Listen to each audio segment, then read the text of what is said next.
My friends, the Pope is visiting the Philippines right now, and the President of the country just met with the Pope, and right after meeting with the Pope, he criticized some local leaders of the Catholic Church, and the President's taking a lot of heat for this because a lot of people are saying it's an inappropriate time to bring up while the Pope is in town.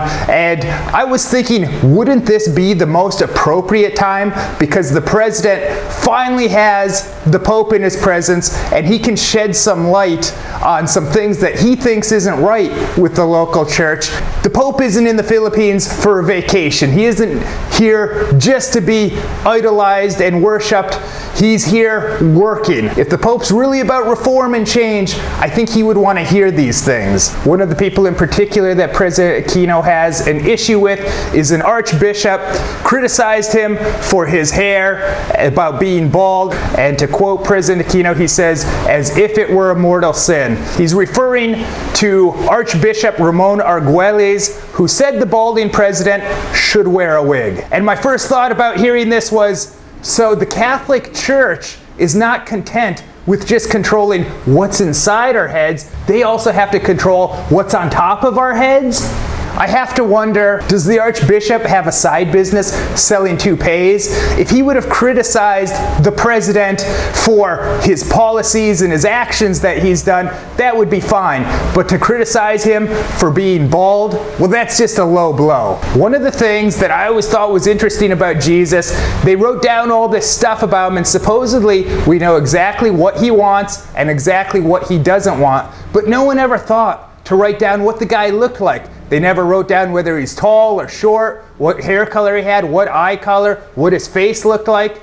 But we do know that Jesus was Middle Eastern, and if you look at a lot of Middle Eastern guys, they tend to go bald at very early ages. So it's quite possible that Jesus might have been a bald man. Is it a mortal sin? Do you go to hell for being bald? I would hate to think that you're doomed to spending eternity with Adolf Hitler and the meter maids that write parking tickets just because you're follically challenged.